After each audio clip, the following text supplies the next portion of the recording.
Live from the mist-enshrouded mountaintop fortress that is X and Y Communications headquarters, you're listening to the world-famous Mountaintop Podcast. And now, here's your host, Scott McKay.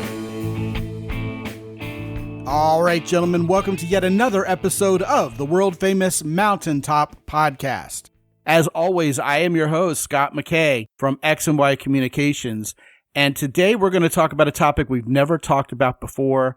I have no idea what's coming. This is a first-time guest, and I just read his blurb on Amazon for his book.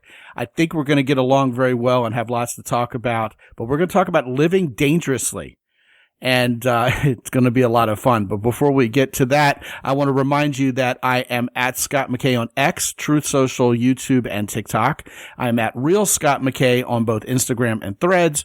And the website is mountaintoppodcast.com. And if you're not on the Facebook group just yet, gentlemen, I'm going to keep inviting you because I want you to be a part of this community of men who are getting better with women. That's at the Mountaintop Summit on Facebook. So without anything further, I want to introduce my first-time guest to you. His name is Warwick Cairns, and he's an author from Windsor, Berkshire, UK, where Windsor Castle is. It's a lovely part of Britain. And Warwick, welcome, man. Thank you. It's good to be here. Yes, it's good to have you on board. I tell you what, you contacted me about being on the show, and I loved the title of your book as soon as I read it. It's called How to Live Dangerously, Simply and Concisely. And you know what, man? I'm just going to let you riff away on what inspired you to write a book like that. Well, I think that you see more and more examples of what you might call health and safety madness. You know, children not being allowed to go out and play in the streets, people having all sorts of safety equipment and things like that. When getting on a bike to ride down the road, people just, when I was young, when my parents were young, it's just something you did in your everyday clothes. Now people have to wear all sorts of protective gear.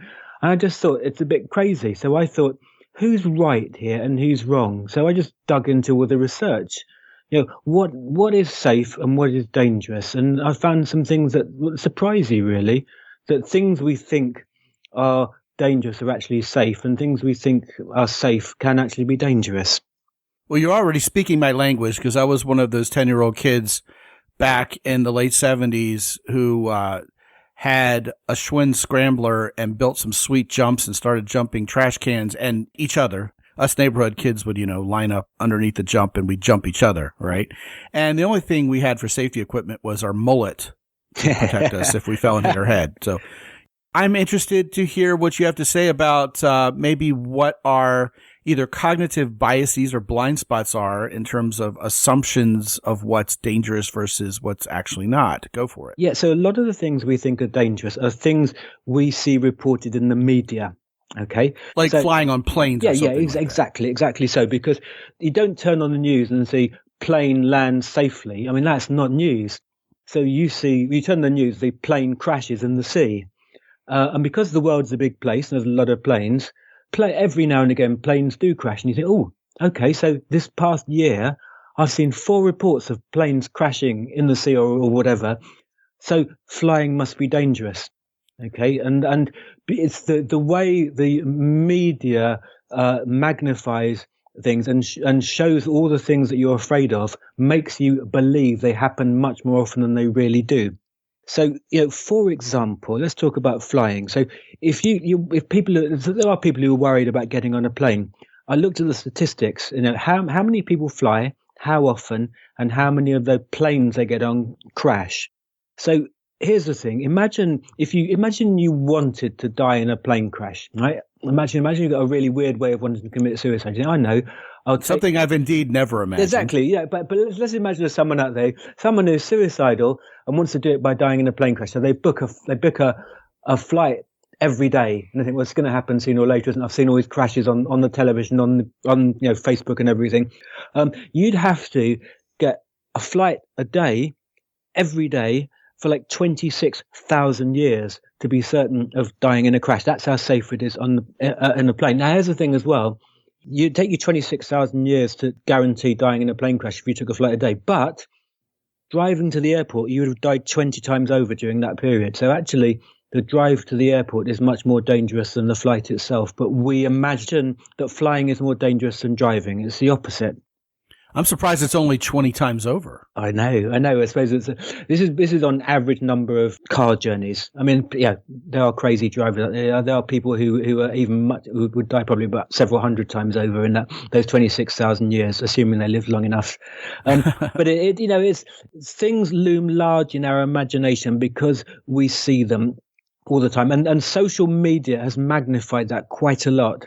So when, going back to the 70s or whatever, you might have sat with your parents and watched the news, in the evening once a day. Okay. Now you've got your phone, you've got a tablet, you've got whatever, and you check it all the time, and a news alert will pop up on your phone. And so you will get news of if a plane crashes or something happens, you'll probably see that news, that same piece of news 10 times, 20 times in that one day. So the deep parts of your brain, the sort of caveman parts of your brain say, oh, a plane crash happened. Then 10 minutes later, a plane crash happened. And you see that so many times over. And the almost pre-linguistic parts of your brain think this is really dangerous. It's how animals perceive danger. If they perceive things happening often, there's the basic part of their brain is a state of the emotions called the amygdala, which it is stimulated multiple times, and so whenever that stimulus happens, they get scared, so the same things happened with us before language even happens. Seeing those images of a plane crash or a car crash or whatever on your phone, on the news, on your computer, because it happens multiple times, a deep part of your brain says this is dangerous. Avoid it. Don't go anywhere near planes. Don't go anywhere near cars.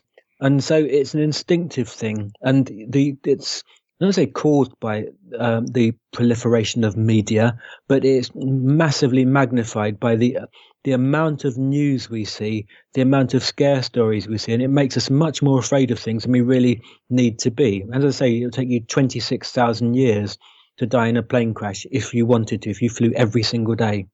Yeah, I've noticed in recent years, fewer planes seem to be crashing, and I think that's a testament to modern-day aircraft. ATRs notwithstanding, those things tend to fall out of the sky. Only kidding. But not really. But I can't remember the last time here in the United States there was a domestic flight tragedy. I can't remember. It used to be at least one or two a year. You see these horrible images from the 70s of DC-10s tumbling down the runway and falling out of the sky sideways in Chicago, and everybody was really afraid of flying. Flying is not natural to human beings, so it's weird and it seems dangerous by virtue of its weirdness to human beings. Birds obviously are built to fly and they fly fearlessly. But, meanwhile, us humans who were kind of designed to stay on terra firma can be very afraid of taking to the skies. Just like a lot of people, my wife included, are afraid of open water, say like scuba diving, the Great Barrier Reef or something like that, because again, it's unnatural. That's, sleeping with the fishes.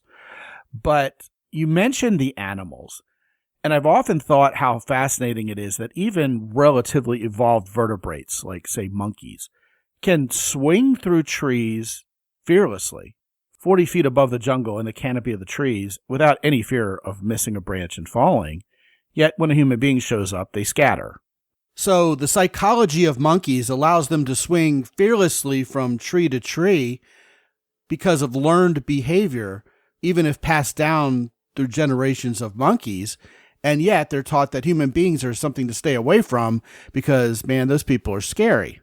It's rather strange that we as humans socialize ourselves to be afraid of everything, kind of to your point of it being media driven. I remember in late 2016, when ISIS was at a fever pitch and it was being reported on all the time, people here in the United States were hesitant to take a trip to Yellowstone National Park for fear that ISIS would kidnap them and decapitate them. And indeed, that's completely irrational. Again, getting up and taking a shower and bumping your head and hurting yourself is a lot more likely than going to Yellowstone National Park and having to deal with ISIS, Yeah, absolutely so. As a species, we've been recognizably human for about 200,000 years. So when I say recognizably human, if you go back, say 100,000 years, if you could somehow take a child from that time, bring it to the modern day and bring it up as a modern human, you would never tell the difference. So we've been around quite a long time. We've only been technologically advanced for a century or two. Okay, so it's a blink of an eye in evolutionary terms. So for most of our existence as humans, we've evolved for the savannas. We've evolved to hunter-gatherer type of life, and so the speed at which things change, the ways in which we now live are unknown to our ancestors, even to our grandparents. You brought up a fascinating point that, if I'm reading the room correctly, in terms of what you're saying, is that danger itself has evolved over the past 100 years for humans. Whereas in the past, we wanted to survive to age 5 without dying of some horrible disease. Going further back, we had to hunt and kill for our dinner, which involved literally fighting and killing wild animals. So there was a lot more need for men in particular to be providers and protectors in the most primal sense of the word. And that was all pretty fraught. I mean, you could die doing all that stuff, These days, we have motorcycle road racing. We have bungee jumping. I didn't see many cavemen out there skydiving. Danger is a little different than it used to be, isn't it? It is. To some extent, life is too safe. And that is dangerous. It's dangerous in the sense that we no longer do the same amount of exercise. We would have had to run away from things, chase after things. If you faced a fear, a couple of 100 years ago or 1,000 years ago, so it would have involved some sort of fight or flight mechanism. Nowadays, fears are sitting at your computer or they're in the office. And so you don't react to danger by running or chasing or fighting or anything like that. You react by getting stressed.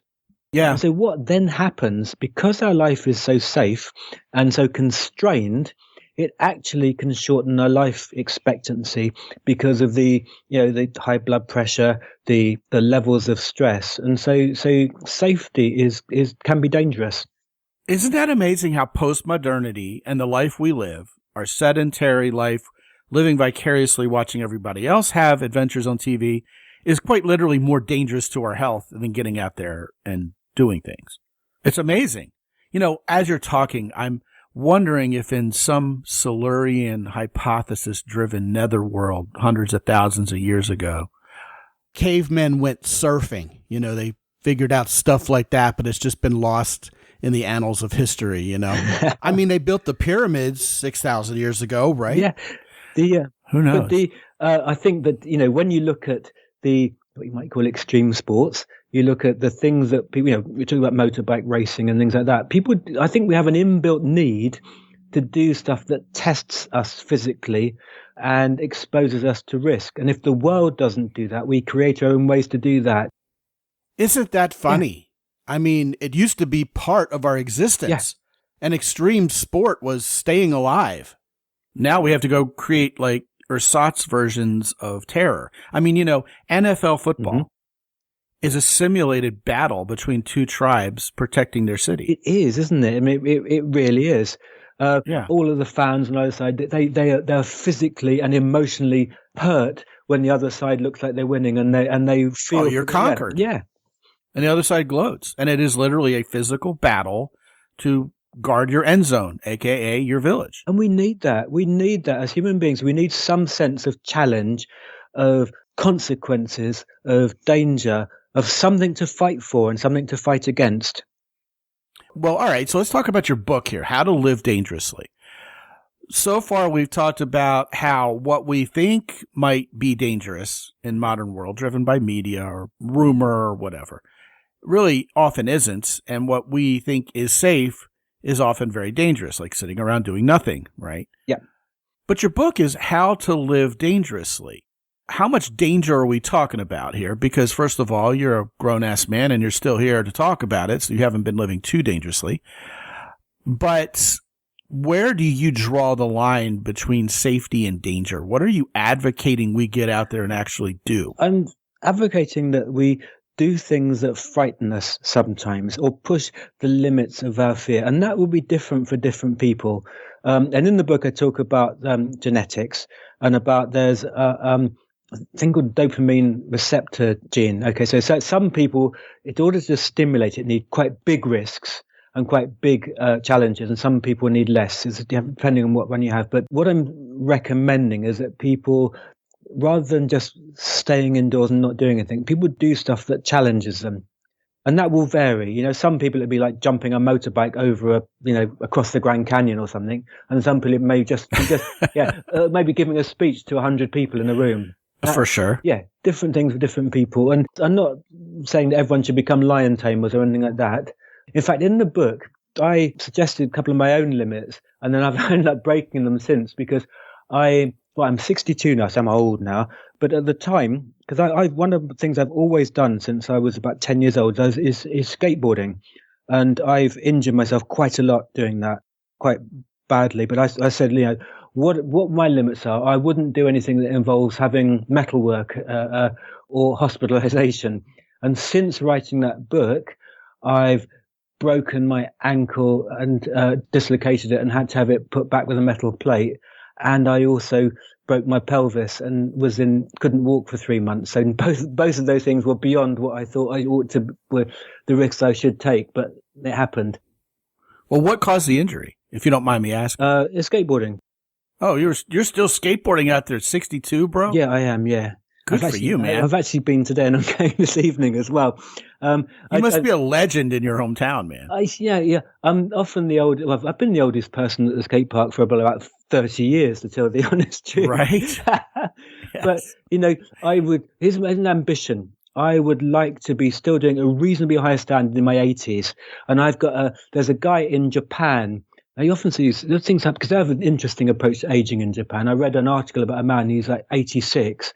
And he started skateboarding when he was 80, and he's actually quite good. He's not like Tony Hawk or anything like that, but he's actually really quite good. And he's Tony Hawk's like 80. He's in his late come 50s, on. I think. He's like, yeah, he's about my age. This Japanese guy, he is in his 80s, and he's doing it. And I want to still be doing that. And I was also really impressed in the Olympics. There's one of these.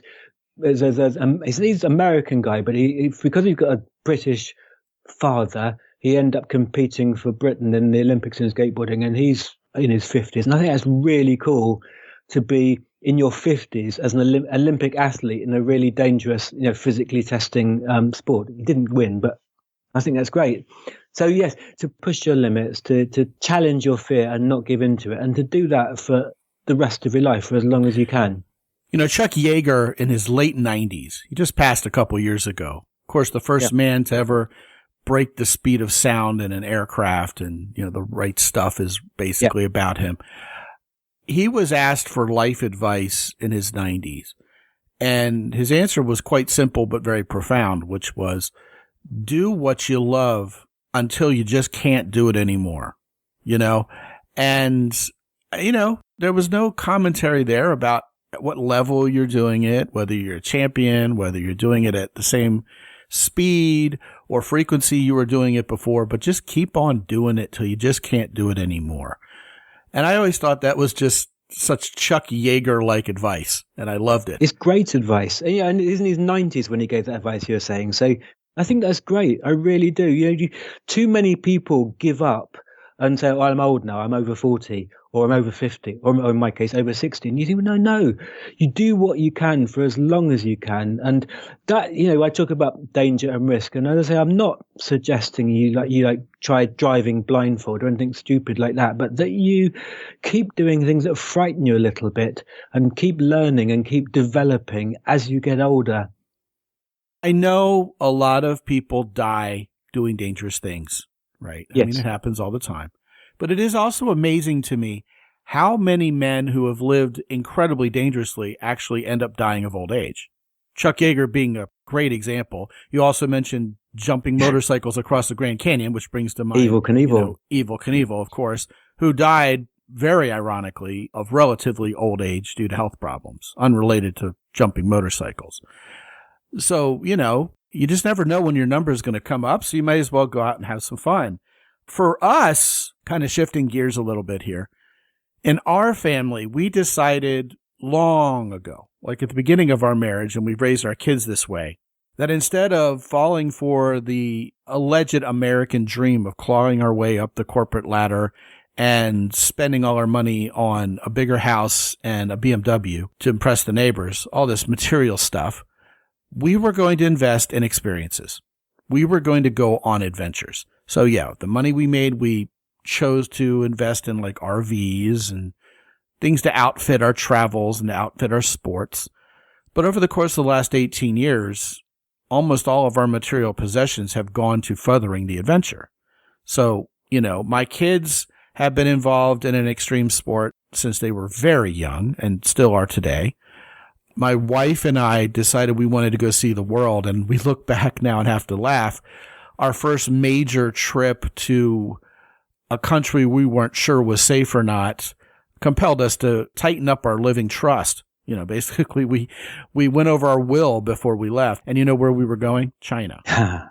Yeah. So, I mean, China since 2008 has really hit the world scene. And I don't think for a while there, at least, people were so afraid to go to China. Yeah. But we went to China, Hong Kong, Thailand, and Malaysia. And we were thinking, what if we don't come home? And now we look back on that and laugh because we've been everywhere. But I think a lot of people are afraid to go travel because, there might not be the conveniences they're used to seeing here in the States or in the UK where they travel abroad, or the culture may be different, or the people may not be friendly. They don't know the language. The food might be just disgusting. People have all these fears that keep them from stamping their passport. And I'm a huge advocate of traveling and seeing the world because not only does it expand your horizons and make you wiser, it's the greatest way to combat any kind of bigotry you have in your life when you go and meet other people and understand where they're coming from. And it just makes life a lot more fun, especially if you're a curious person.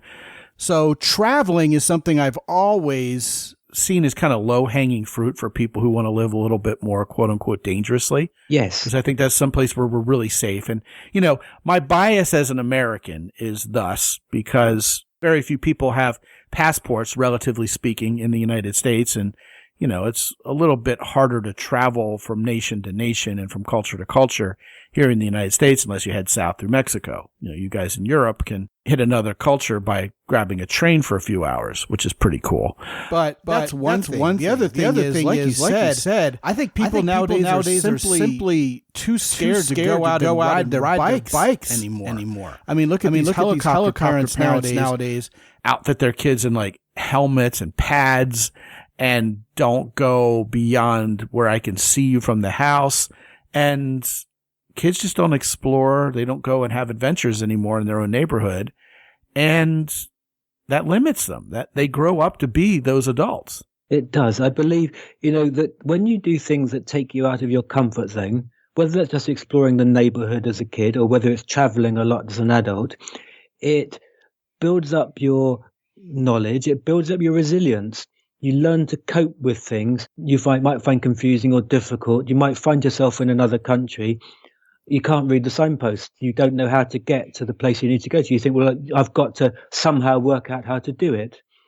And that being able to develop your own resilience, being able to rely on your own resources, it makes you feel good as a person. It makes you competent as a person. And I think that spills over into all other areas of your life.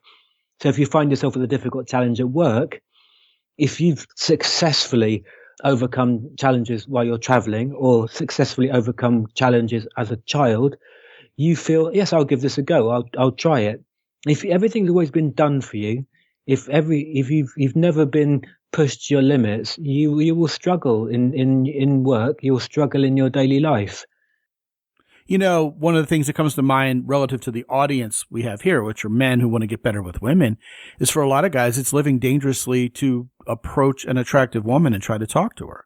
When in reality, the actual danger there is limited to her maybe not liking you or telling you she's busy. Nothing death-defying is really going on there, yet a lot of guys fear it. And, my hypothesis, and I'm going to run this by you and see what you think, Warwick, is that if we get out of our comfort zone just a little bit, what we do is we start developing resilience. We start realizing, hey, you know what? That wasn't so dangerous after all.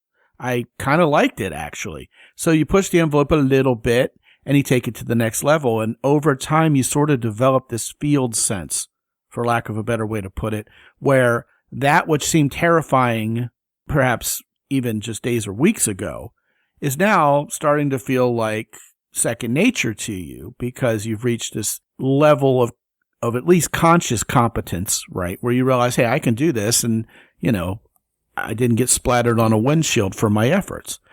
A lot of times we can sit in the stands and yell at the quarterback of a football team for throwing an interception. But if we were suddenly summoned to replace him and suit up and get in that game, we would run off the field terrified as soon as an all-pro linebacker ran at us because we don't have the reps. So just like developing the field sense to play a football game in front of thousands of people and at the highest level comes from having been a high school quarterback and even maybe even a Pop Warner quarterback when you were a kid and just getting all that field time. The more we talk to women, the easier it's going to get for us. The more traveling we do, the more we're going to realize, hey, this is actually fun and really interesting and one of life's greatest treats. I mean, my wife and I ultimately, with all our traveling, have very rarely felt unsafe. I mean, it may have been a false sense of security, fair enough, but we've never really felt threatened all that much. A handful of times, over the course of months and months and months of travel abroad. And so we wake up and realize, hey, that which I thought was so dangerous was mostly potentially dangerous to me in my psychology. When I go out there and do it, it's actually fun. Moreover, in my kids' BMX racing careers, there have been a couple hospital visits, but, they're all still basically in one piece, and they've had a lot of fun and a lot of championships, and their confidence has been built by going out and doing that. And, the benefits often seem to greatly outweigh the detriments in most of these adventures, at least these baseline normal person adventures, for lack of a better way to put it, that most of us undertake. You know what I mean? Yeah, I absolutely agree. Sometimes things that terrify people, you have to stop and think, what's the worst that can happen here? If it's speaking to someone, or even, again, I talked about public speaking earlier. So many people are really, really terrified of talking in front of an audience. And you think, well, what's the worst that's going to happen? The worst going to happen, you might forget your words. You might stutter a bit. And generally, audiences are very forgiving of that. They feel for you. And I think sometimes you have to take that step. And as you say, when you travelled abroad, what you were afraid of was the fear of the unknown. When you got there, when you got to China, when you got to Hong Kong or whatever, you probably found the people were very friendly, welcoming, and like most people in most places, they tend to be okay. And they're not all running for their life. They're actually living normally. They're not running for their life. They're not. There are some places where you really don't want to go. I saw footage from Kyiv, Ukraine yesterday, where people are in the streets laughing, carrying on, living their normal lives. Yeah. Yeah. We all, again, we're coming back to the media here, but the media shows what's interesting. What makes a story? What makes a story is the worst possible thing that can happen. It's people dying, it's bombs going off, it's, people being beheaded by ISIS, as you mentioned earlier. And yes. This makes a story. This is what and that's what we pick up on. This all makes us think the world's such a dangerous place because the stories on the news always tend to be terrible things happening. So you have a daily diet, hourly diet, minutely diet of terrible things happening, which makes you think the world is full of terrible things. Whereas in reality, the world is full of opportunities. The world is full of experiences waiting there to be grabbed. And there's a few real dangers, and there's a few terrible things, but they are the minority. Yeah, I mean, I have friends abroad, or at least acquaintances abroad, who are horrified to even come visit America because they think this is a big war zone. But it's not. I mean, I would not go walking around in downtown Philadelphia or Detroit. Actually, I've walked around downtown Philadelphia in the middle of the night. It was pretty crazy of me, but that was back in college. But I wouldn't, with a straight face, try to go into a neighborhood that's rough in an urban environment at night and expect it not to be dangerous. But here where I live, we basically can keep the front door of our house unlocked at night and nothing bad's going to happen. Yeah. And I think that's most of the country, but of course that doesn't drive headlines. Hey, there's this guy in San Antonio who can leave his door open at night. That's the front page news. Yeah, Never. exactly. And that's why you never see that. So, you see many, many more stories of terrible things, people being robbed, people being murdered in the street. And in reality, even in those places where these things happen, they probably don't happen as often as you imagine they happen, because your perception is driven by the constant barrage of scare stories from the media and the modern electronic media, as well as the traditional, broadcast media. Just off the top of my head, I could think of at least 2 times where my wife and I walking around in a foreign country, Argentina and Greece, are the 2 examples I can think of, happened across a demonstration politically. And, we kind of walked through it, said, excuse me, and everybody's like, oh, I'm sorry, Yeah. or disculpe in Argentina. And we just kind of meandered through the crowd and went to the other side. And then we come to find out by looking at the State Department website that there's this massive travel advisory against Americans traveling to Greece or to Argentina. Reconsider any leisure travel plans, et cetera, et cetera. And it was because of those events. That's funny. And we actually walked right through the middle of them. And it was nothing. I think there's a lot of fear-mongering out there. Fear-mongering keeps the masses under control. It keeps people from rising up against government. It makes it easier to restrict people's freedoms when they're afraid. And I think as real men, we should stand up and fight for our right to go out and live dangerously. Absolutely. So what would you give these guys as a few quick tips to kind of raise the bar a little bit in their life if they're listening to this and kind of feeling a little self-incrimination that, yeah, you know what, maybe I've been a little too safe around here and it's actually more dangerous and I'm turning into a marshmallow. What should I do? Yeah, so I think that don't try and be the next Evel Knievel is the first thing. Don't. Not without a little practice first. But I think that the what you should do is look at what your limits are and what your fears are. What's stopping me from getting more out of life?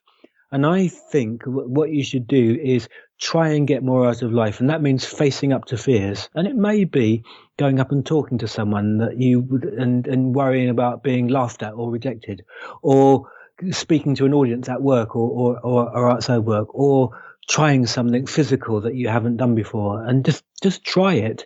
Think what's the worst that can happen, and maybe try pushing it a bit further than you have done. Love it. Think it's great. All that we've talked about has been just wonderful today, Warwick. And I want to send these guys to Amazon to grab a copy of your book, How to Live Dangerously. And gentlemen, you can do that either by going to mountaintoppodcast.com/Amazon, where if you're listening to this episode within about a week of its release, you'll find Warwick Carnes' book up there at the top of the queue.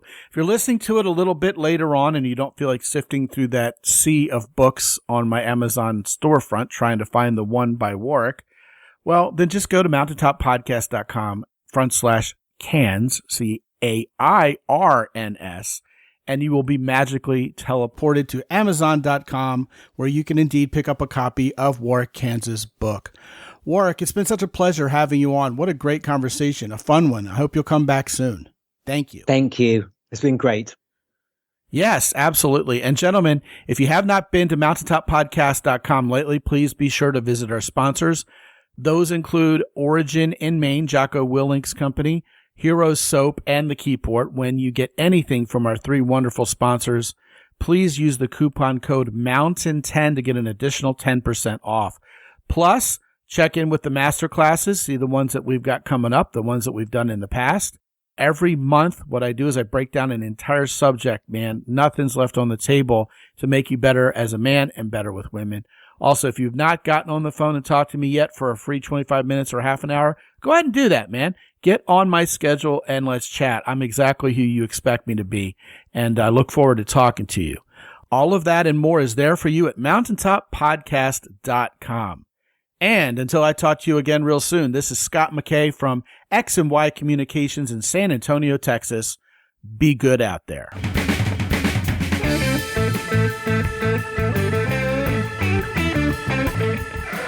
The Mountaintop Podcast is produced by X&Y Communications. All rights reserved worldwide. Be sure to visit www.mountaintoppodcast.com for show notes And while you're there, sign up for the free X and Y Communications newsletter for men. This is Ed Roy Odom speaking for the Mountaintop Podcast.